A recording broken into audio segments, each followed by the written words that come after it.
as I evolved, I started to realize I had to figure out what I wanted my audience to be, who I wanted to speak to. And that's when I realized that I wanted to focus more on connecting with realtors and allowing sellers and buyers to come as a byproduct. Once I focused in and my niche became focusing on realtors, I realized that all my content needed to speak to their souls.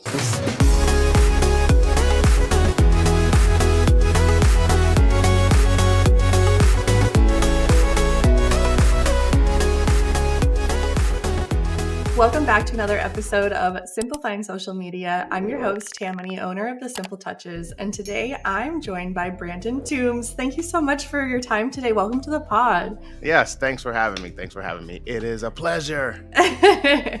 So before we dive into social media, because I am really excited to talk to you about your consistency, tell us a little bit about your team size, your production, your real estate business, and then we'll dive into social media stuff.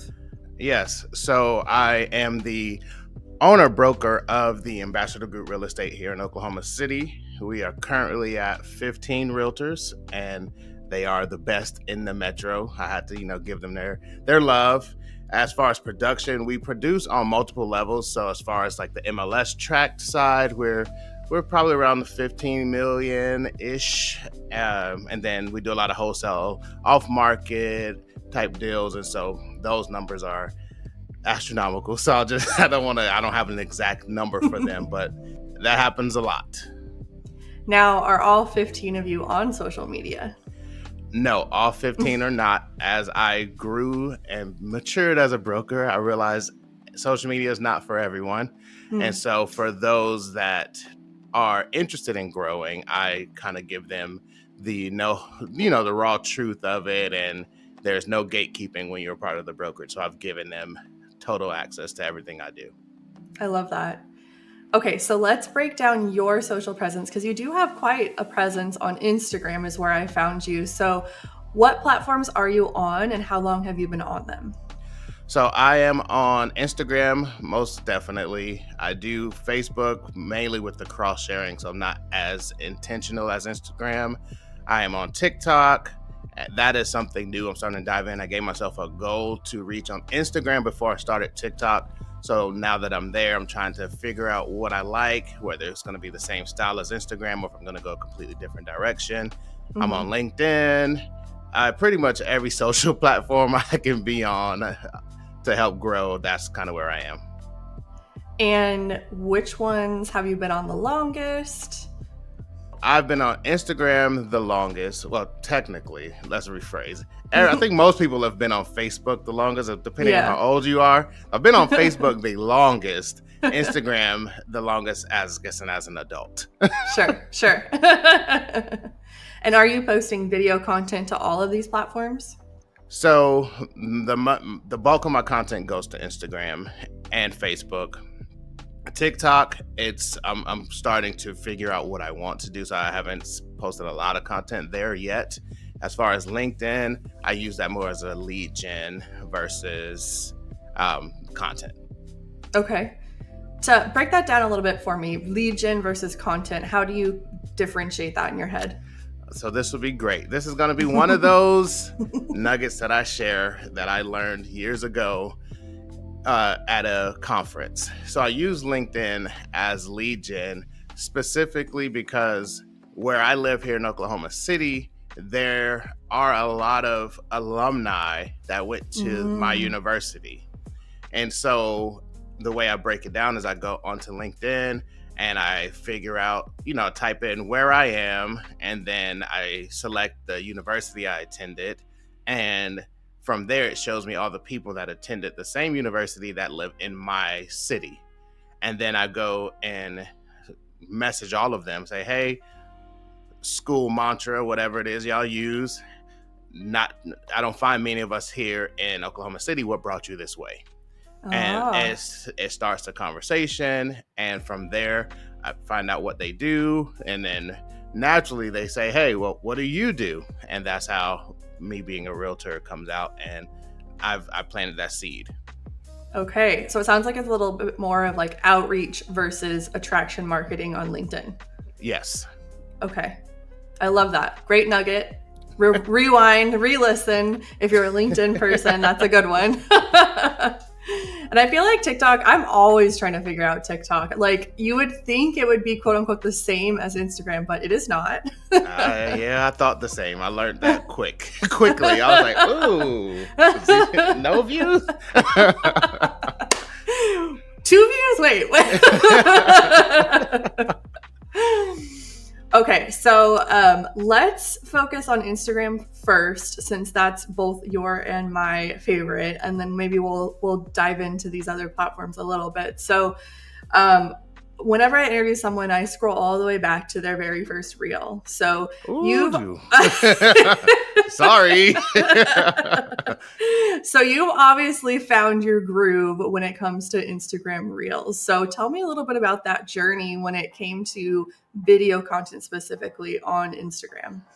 Yeah, so I really started going in front of the camera probably in 21, I believe. Before that, I was behind the camera because I didn't want to be seen.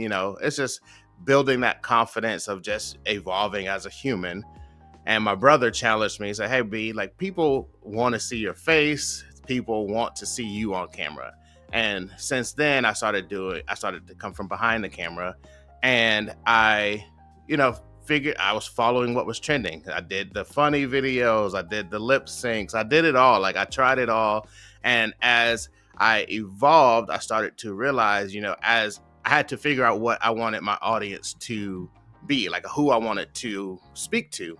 And that's when I realized that I wanted to focus more on connecting with realtors and allowing sellers and buyers to come as a byproduct. And so once I focused in and my niche became focusing on realtors, I realized that all my content, like what I wanted to do, needed to speak to their souls.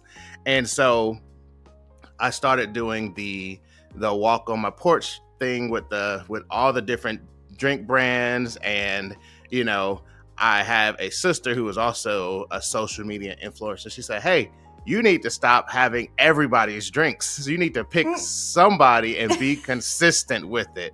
And so obviously the Topo Chico became my thing because I drink it every day anyways. And so that just became where I focused. So I started to get really intentional and focused in on what my videos are going to be. And after I got to that point, I realized now it's just a matter of telling the truth about real estate. My video, it takes me maybe 20 seconds to record the video. And from there, I have 2 to 4 posts per video. So I'll never run out of video content. It's just a matter of now speaking my truth. And so my truth a lot of times comes from obviously being in the industry, having a brokerage full of realtors, and then even having realtors that follow me now, like, "Hey, you should do a video that says this," or "I had this happening at a closing, you should do this." And I'm like, yes, keep sending me all the content because now I don't have to think as much. And obviously being on social media, a lot of it is rinse and repeat. Everybody's copying something from somewhere. Somehow we've seen somebody do something, and it's the total opposite of what they teach you in school. School, they say, "Hey, keep your eyes on your paper. Don't copy anybody else." Now with social media, it's like, "Hey, copy, figure out what works for you, give credit where credit is due, and keep it moving." And so that's kind of how I've started to build and grow social media, because it's like, hey, I found what works for me. I'm focusing specifically on realtors. There was no one doing what I'm doing for realtors specifically before I started. And that's why I stuck with it. And a friend of mine in Texas, she gave me her little strategy of consistency. And she was like, it's going to be different for everyone. And so she was like, hey, around day 56 of every day, my social media exploded. And I was like, oh, the only thing I heard was 56, an explosion. And so I'm every day, I got to day 56 and I was like, man, I still only have like 3,000 followers. This is becoming a lot. Nonetheless, I kept going. And around day 97 is when the explosion happened. And I said, oh, okay, how do I keep up with all this? And so from there, social media started to grow, started to learn, hey, you need to comment to some people, not everybody. Even the trolls are good sometimes because it's bringing that activity. And a lot of people will come to your defense if you are telling the truth. And so sometimes I don't even have to speak. I'm like, hey, Followers, handle it. Family, handle it. Mm-hmm, It is mm-hmm, great. mm-hmm. So that's kind of the journey of social media. Okay, there were so many things I wanted to pick out of that story. That You was got to stop awesome. me, girl. You got to stop me. No, you were on it. Okay, so um, so you were mentioned that you were doing all the trends. You were trying to figure out what works for you, and I feel like there are a lot of agents who are kind of stuck in that realm. Yeah. And I think you mentioned the word evolve. And I think that's the part where it does take a little bit of work, where you do have to look at your insights. You have to do some reflection of like, what do I enjoy? What's actually getting some traction? And then you have to like do some thinking of like, okay, I'm not going to do that anymore. I'm going to try more of this. And there is some strategy behind it in that way. And it's not just, I'm going to keep throwing spaghetti at the wall over and over and over and over. Right. There is some strategy there. Would you agree with that? Yes. So the strategy definitely is strong in there because I followed the trends. I think I know I said that earlier. I was following the trends, and some of them worked for me. Some of them were a little too awkward for me. But I was like, Mm-hmm. man, the ones that are awkward, that are getting all of the that I thought were getting the most success, not necessarily. It didn't necessarily mean it had to be the same for me. And so once I did learn about insights and going in and tracking, I started to realize where I needed to focus more. Like my demographic ranges from about 24 to 45 or whatever the insight say on Instagram. Like it spans over those two age groups. And Mm-hmm. then my male to female ratio is almost 50-50. So I was like, okay, I'm doing great there because it's Mm-hmm. reaching just as many men as it is women, and everyone can relate.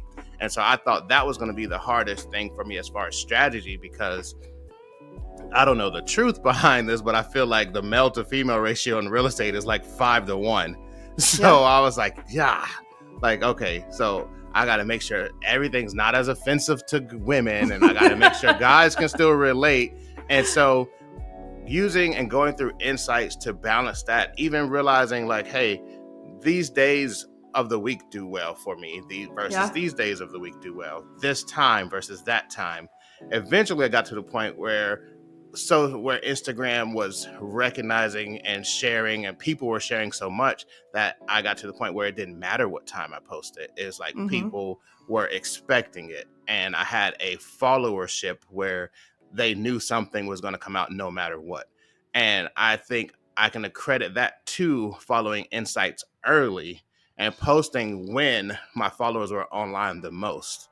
And just that strategy base from insights was really important. And also just making sure you set your page up for success. If you're allowed to monetize and you reach those goals, make sure you're setting those things up and you're trying it. Like, yeah, I've had subscriptions for a while and I get 0.99.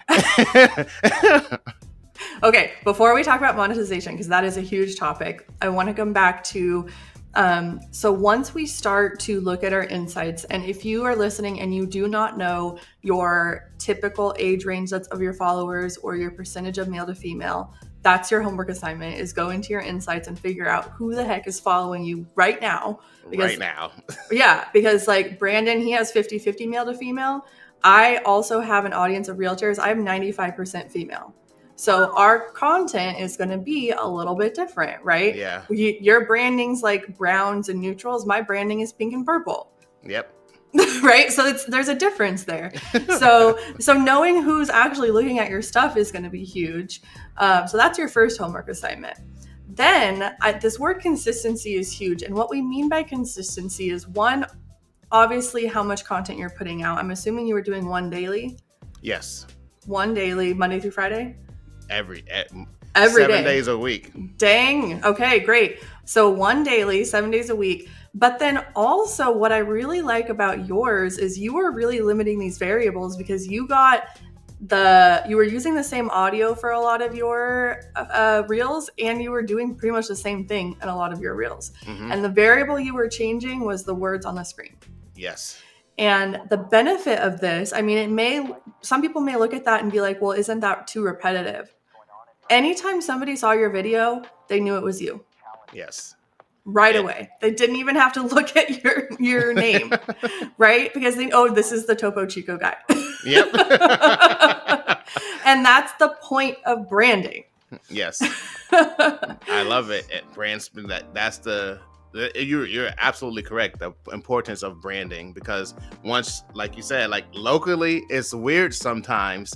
When I go to events or things, they're like, "Oh, you're the guy. I sent my friend your reel the other day," and I'm like, "Thank you. I don't know who you are, but I appreciate the support." And it's like, yep. wow, this like kind of little social media fame or influencer fame is kind of awkward to a degree, but at the same time, it's like my people are seeing my content. Like everywhere I go, I walk into a title company, I walk into anywhere, it's like anybody that's in real estate or adjacent to it, they've seen something or I've said something. My home inspectors, like I'm starting to do collaborations with people in the industry and bringing recognition to their businesses and bringing recognition to what they do for my business. Like my home inspectors, my termite inspectors, all those people, I'm like, hey, grab a couple Topo Chicos at our next inspection and let's do this reel, and I'll collaborate with you, and let's let the world know, let the industry know who you are. You need to reach out to Topo Chico and get sponsored, by the way. Let me tell you, they already know. Believe me, they sent me the info. I did my part. I did my part. So now it's back on them to keep it good. Okay, so perfect. So we have the consistency. When I look at there it is. For those who are not watching, he just took a drink of his Topo Chico. Okay, so when I look at your page, like what comes to mind is like, if it ain't broke, don't fix it. And I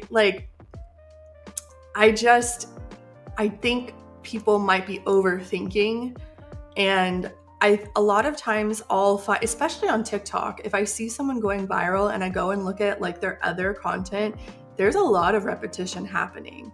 And so what might you say to someone who is worried about being too repetitive? To someone that's worried about being too repetitive, well, you kind of said this first statement that just came to mind. If it's not broke, don't fix it.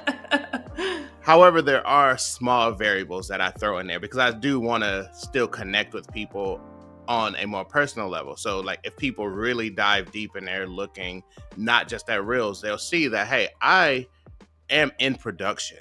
I post when I sell homes. I'll post when something's under contract. I do those more as static or carousels, utilizing all of the features that Instagram has to offer instead of just reels.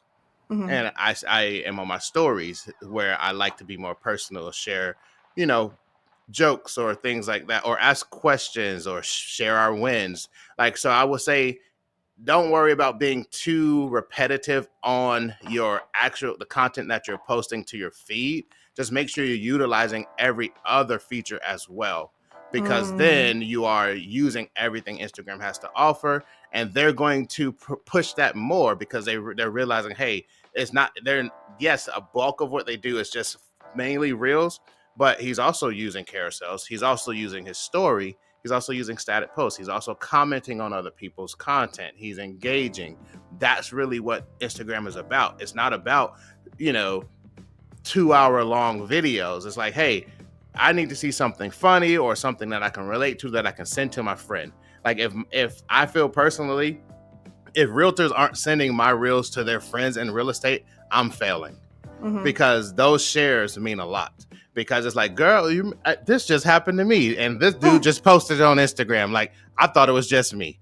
Those type of things. That's really how how I quantify growth and success. Like, it's not always about just the numbers. It's like, hey, when someone shares it or they send me a meme or send me a DM and they're like, hey, this really just happened to me. Like, I know it's a joke for you, but this was real life. And I'm like, my bad, I'm sorry. And they're like, no, I didn't mean it that way. Like, I'm just glad somebody said it. Because a lot of times people are just afraid to speak up. Yeah. Like just be honest. Like, to speak up and be honest doesn't necessarily mean you have to be disrespectful. Yeah, absolutely. And I almost think about the social media journey in phases. So I would say like phase 1 is experimenting, following the trends. phase 2, you kind of find your stride, you see what's working, you're kind of growing. And I think the repetition helps you break through the noise a little bit, because people need to see something, but they also need to realize it's you that they're seeing over and over again to realize that they like you. Yes. And so, like, if they're seeing you on the porch with the Topo Chico, they're like, oh, it's this guy again. Haha, every time I see him, he makes me laugh. Yes. Or it's like with me, I got really well known with my Canva hacks. So like every time they saw me, oh, I'm learning something from her. So like having something that they're like clicks in their brain, like, oh, I've seen this person before. And that comes with that repetition, or something about your personal brand that they can click in their mind that they know who this is. You said a lot of good things just there. that was a lot of good things, and that's important as well. Branding, I do agree with you in that. Like your brand is who you are. Like a lot of times, like back in the day when I was into personal training and all those things, I used to tell people all the time, like, your body is your business card. Like I never walked around with business cards. Like what I looked like, what my clients looked like, that was their business card. And that's in essence the same thing that I'm like duplicating now. It's like my brand, my body of work is my business card. I don't walk around. I give business card. Only time I have business cards on me is for people that might not be on social media, or, seniors who are like, well, can I sign in person? Those are people that are most likely going to need my business card to remember who I am. Other than that, I make my brand so strong that hey, follow me on Instagram or do this. Or a lot of times they're already there. Yeah. And they're just like, hey, I just wanted to reach out to see would you be willing to help audit my Instagram or whatever. Hey, I'm trying to learn how to do Google ads. Different. Like I get messages about everything, and a lot of it is because people want to brand themselves and they're trying to figure out how to be consistent with it. And so with, like you said earlier, my brand, every now and then I'll throw a pop of color in there, but I'm pretty consistent with the neutral colors. I'm not too bright, but if you go back in the day, it's like I was trying everything. I had this color font, that color font, and I'm like, something to stick. And like, even like to your credit, like when I started following you, it was on Canva hacks. And as you evolved, I was like, oh yeah, she's killing it. And then I'll have like girls in my brokerage and women are like just locally that know who you are. Hey, I just love the pink. Yeah. I love the Elwood vibe. And I'm just like, whatever. Okay. If it works, like I literally had somebody say yesterday, hey, can I be her? I was like, sure. Go rent a pink car on Turo and call it a day. Hey, gotta do what you gotta do. I had somebody comment on TikTok, like, I don't get all the car videos. And I was like, you know what? That's fine. You don't need to get it. I like it. I enjoy it. It wasn't for you. That's why it wasn't for you. This episode is brought to you by Social Simplicity. Social media marketing doesn't have to be hard, but it does need to be done correctly. Social Simplicity is designed specifically for real estate agents. Every week, we deliver fresh content ideas, ready-to-use video prompts, and strategies that help you engage your audience, build your brand, and close more deals. All you have to do is follow our plan and watch your social media presence grow. Sign up today at thesimpletouches.com/social-simplicity and take the guesswork out of social media. Okay, so then I feel like phase 3.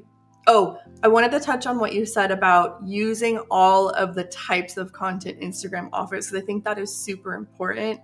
It is not, and I say this all the time, it is not like just this output service. It's not like a TV commercial where you set it and forget it, because you do have the reels, you do have the stories and the carousels. You also have comments, you have collaborations, you have DMs, you have all these different ways of putting out quote unquote content. And so I think I just wanted to reiterate what you had said about ensuring that you are using all of the different aspects of Instagram. Yes. I think that is imperative.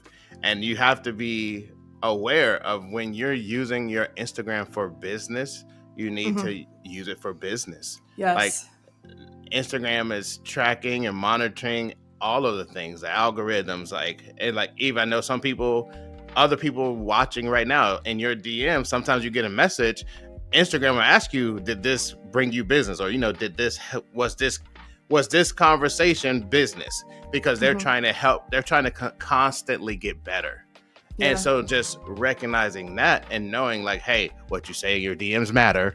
And then also posting and, utilizing your story to connect with people and commenting on other influencers. And I've even made it a point to comment on people in social media who don't have huge followings. Like, hey, we see you, like you're noticed. Like I used to have 800 followers at one point, and when someone of influence would comment or say, hey, that was funny, or whatever the case may be, it made me feel noticed. It made me feel like I wasn't wasting my time.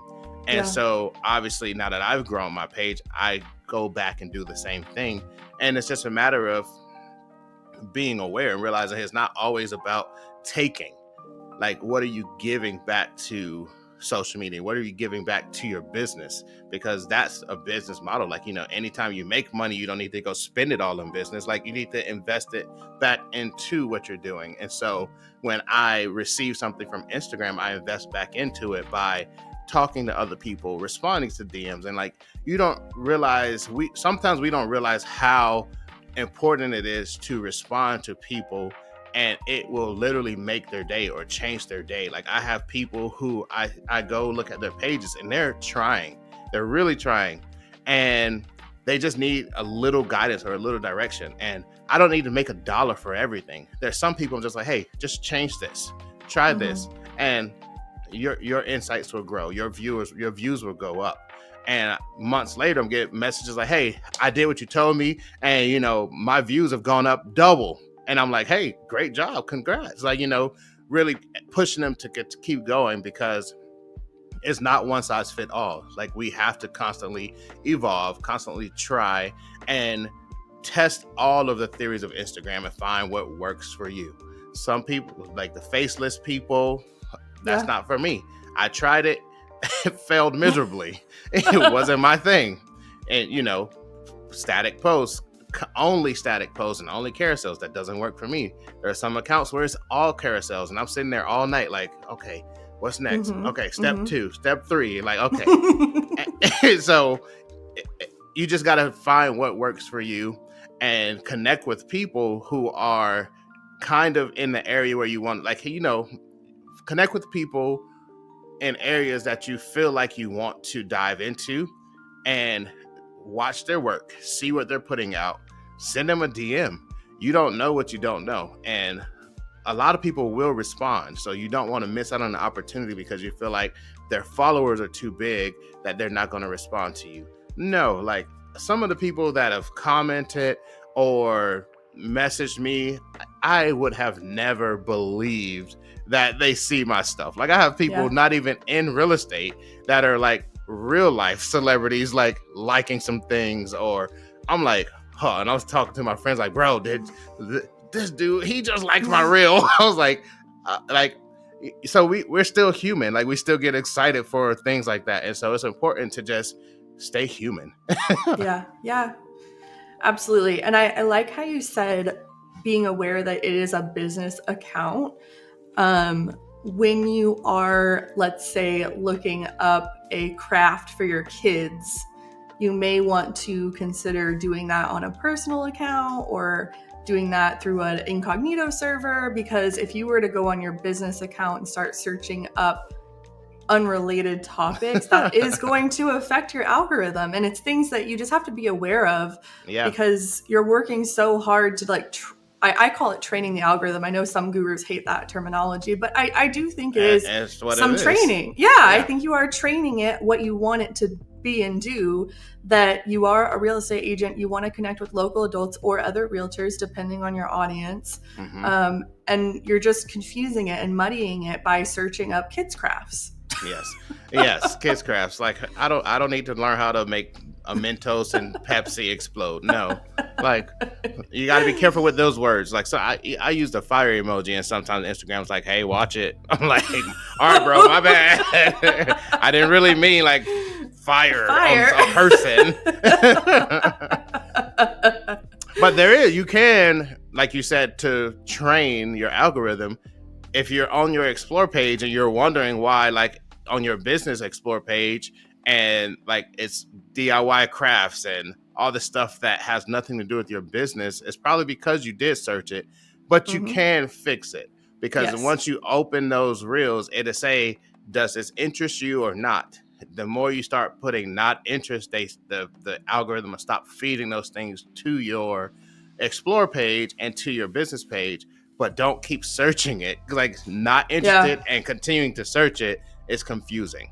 Yeah. There's also I don't know the exact terminology, but there's a spot in your settings that you can put in terms that that you're not interested in. Oh So yeah, yeah, yeah. if you are noticing that you're seeing a lot of something that you don't want to see, you can go and try to do it that way. Um, okay, but I feel like phase 3 is once you kind of have your stride and you know your audience and you're growing, comes the monetization piece, which is where we can talk about diversifying your income, digital products, things like that. So tell me a little bit about how that's happened for you, or maybe some questions you have or thoughts you have on that. Yes, I would love to. So I had a goal set in mind outside of growing my followers. I was like, I want to have every monetization tool possible. Like, Yeah. I spent hours chatting with Instagram, like, hey, why is this feature not available yet? I've done everything you said to do. Like, come on. And it's like, because I was like, I had the goal set in my mind. I was like, hey, I need to have all of these available. Even if I'm not making money from all of them, I want to have the option so that I have something to get better at. And Yeah. so monetization started early for me, because back in the day when there was like the bonuses, I was like, that worked well. I was like, oh, okay, gas money, date night Mm-hmm. money, like, hey, this is good. And then they took it away. I was like, oh. Well. Not driving anywhere today. So I had to see what was next. And then that's when I learned that, people can send you gifts on your content. And I was like, okay, let's start to explore that a little more. And I saw some success there. And then realizing, hey, Instagram now, or Meta, will add ads onto your content. And so depending on how long the content is, people, they'll throw an ad in there. So that's when I was like, okay, all of my videos don't need to be 3 seconds. I need to extend it to 5 seconds, 7 seconds, where it's not just quick loops. I need to extend the reels to make them longer, so that Meta had a place to place an ad.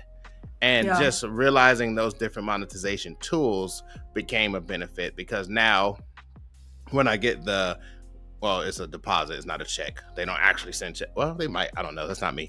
But I get once the automatic deposit comes in, I already know what's coming, because I'm tracking it. I'm tracking Mm-hmm. what I'm doing. I'm tracking where I can be better. And so I think my question to you would be more on the digital product side, because there are tons of influencers that offer digital products. Just to be quite frank, I am not spending $2,000, and I don't know you yet. Well, not you specifically, but they are people constantly, they'll slide in your DM, hey, sign up for my course. It's half Yeah. off. Half off. No, $1,999 is not half off in the mind of a everyday consumer.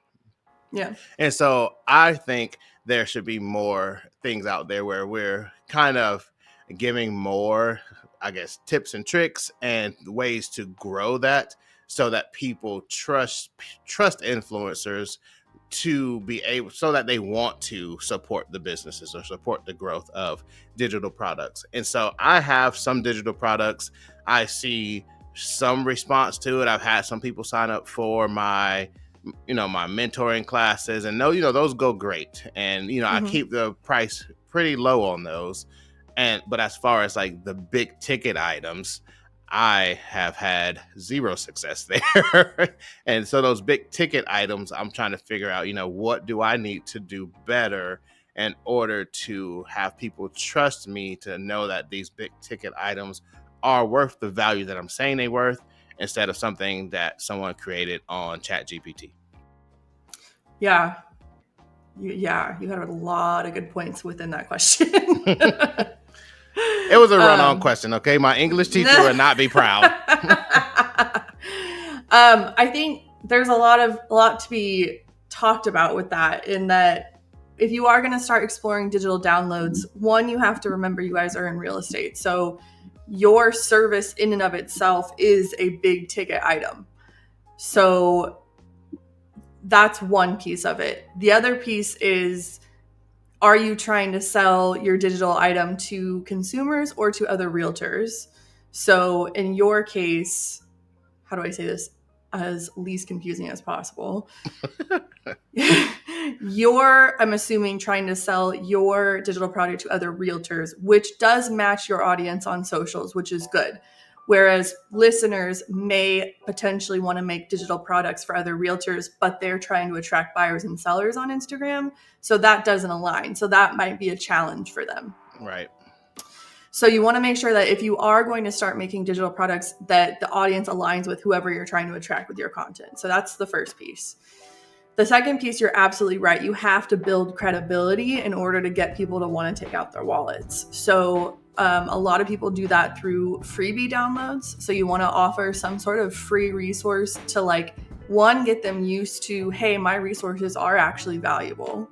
Yeah. And to put it in your own terminology, like, this isn't going to be something that you pay for and then you end up having to figure it out anyway, right? Like, you're going to actually learn something from that. And I think, not to toot my own horn, but because I am a retired teacher, that is something that I have a strength in that the resources that I create are actually helpful. And that's something that I've grown a reputation around. So I can sell some higher ticket items, which has been nice when it comes to my digital product library. If you don't have a background in education like I do, that could be a skill that you may need to look at, is maybe you should buy some other creators' digital downloads and see how they're structuring theirs to, do some research around how should you structure yours. That could be some research that you do. Give yours away to some colleagues, get some feedback on it. Feedback is great. Do they understand it? Because I could design something in a day, and I've been looking at it all day. I think it's crystal clear. And then a stranger looks at it and they're like, I have no idea what it says, because they're not in my head, right? So getting feedback from several different perspectives or several different types of agents could be nice, just to make sure that, one, it actually does what you're intending it to do.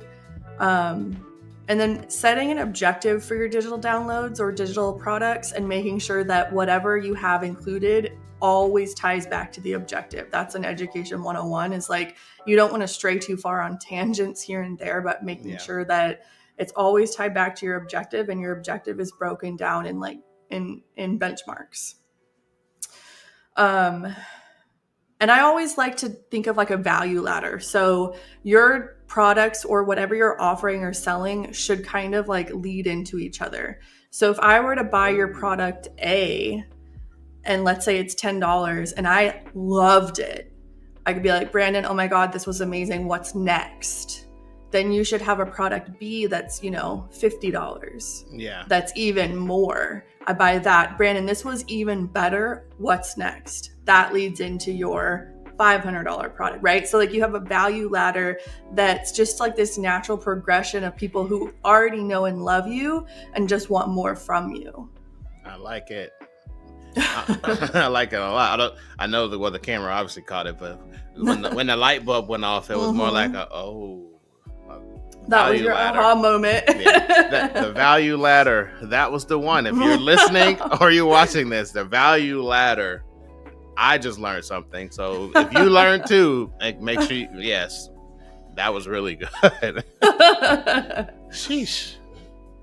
But yeah, and again, this is phase 3. So depending on where you're at in your social journey, don't feel like, oh my God, now I got to make a bunch of digital products overnight. No, like this all comes over time, and you want to make sure that you have your content under control before you start trying to monetize it, right? But when you are ready, there is this beautiful world of monetization in social media land that Yes. I didn't even expect when I started doing all of this 4 years ago. Yeah. That's fun, and you get those direct deposits and you're like, dang. Oh, where'd that come from? Like, oh. I know. All this time in front of the camera was worth it.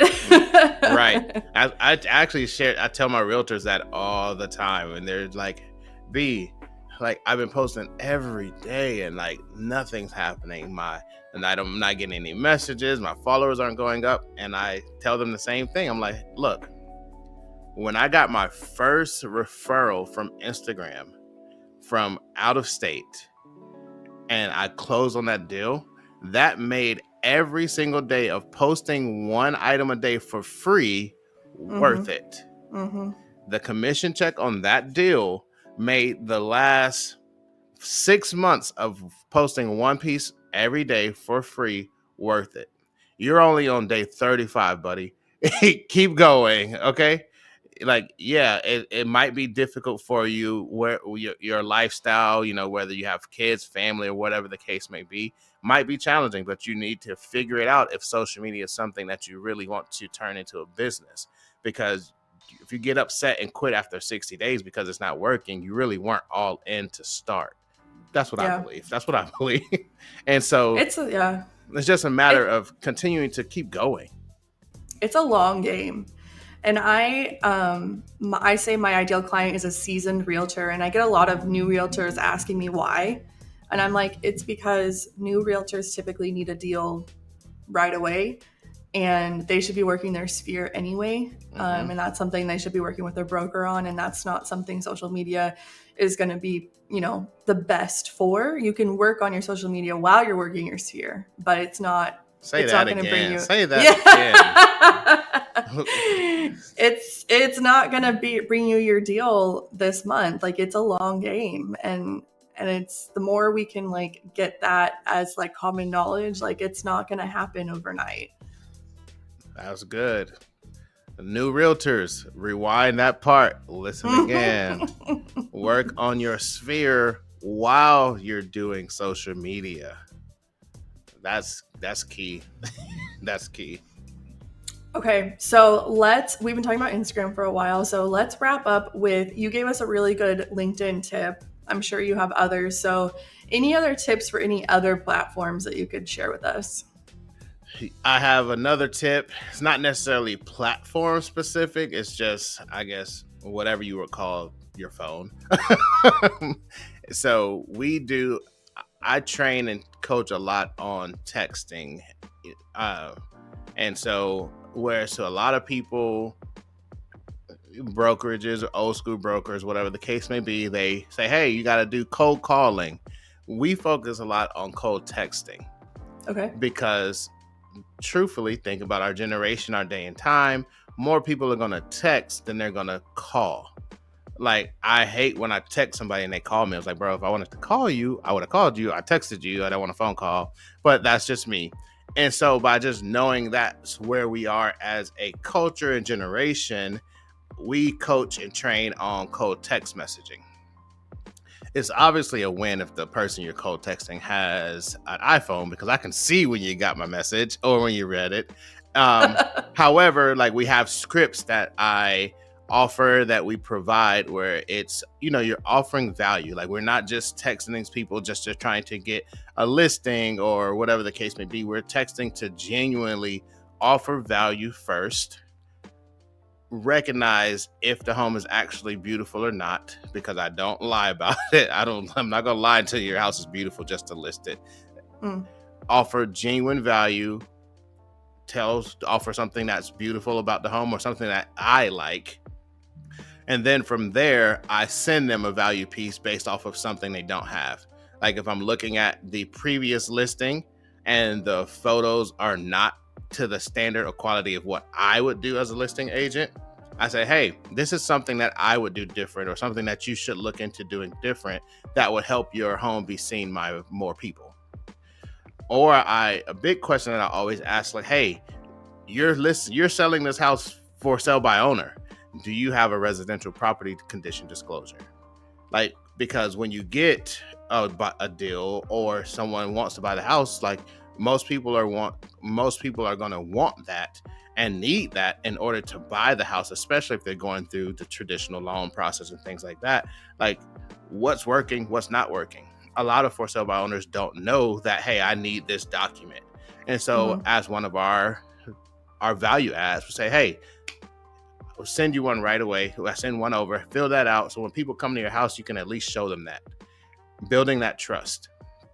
And we do the same thing with expired listings. We text them and say, hey, sorry, your house didn't sell. Obviously you wanted to sell it.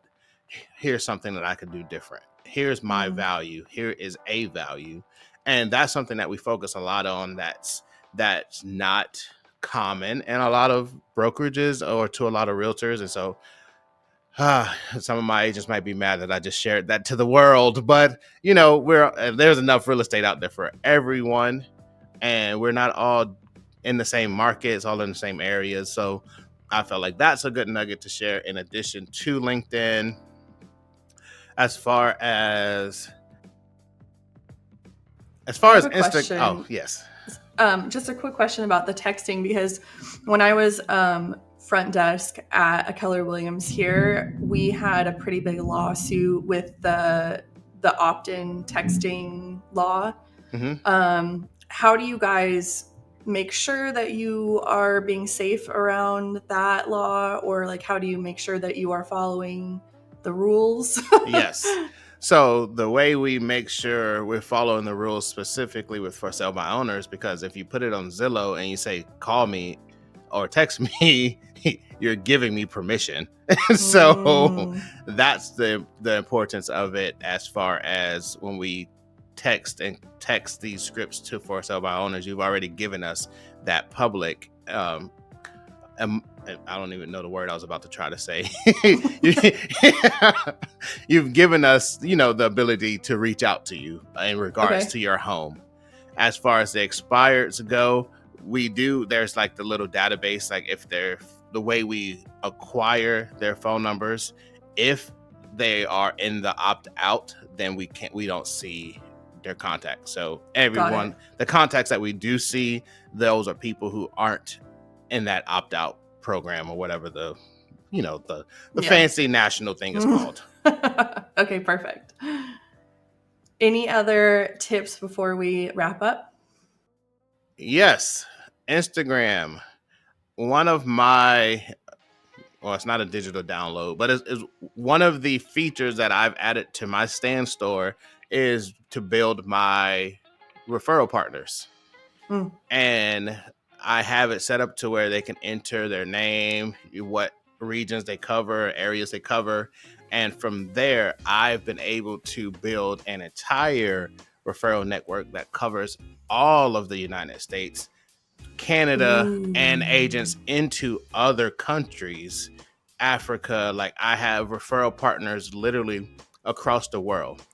And that's important to have, because even if it's someone that has found me on Instagram and they are interested in moving or selling, I have connections everywhere. And I think having that as a option, especially as a realtor, is important, because I also started my journey years ago at a KW, and they were tight knit. Like, all the KWs around the world, you could find a realtor anywhere. And moving on from there, I realized, like, I don't need to be there just to have that type of connection. I can create my own and actually use people I know and like. Yeah. And the reason why I know them and I like them, because they're my friends on social media. They're my friends on Instagram. They engage with my content. I engage with their content. I see their businesses. I see how they're growing. And so by adding that feature into my Stand store for people to sign up to become my referral partner, it was actually more of a vetting process, because now when I send referrals to other states that I'm not licensed in, I can say, okay, I have someone that I trust and I know has the same personality or the same work ethic that I would have. Because yes, I'm all about the humor and the jokes, but when it comes to my business, I'm a different person. We're still gonna have a good time. We're gonna have fun, but you become my priority focus. The jokes come later.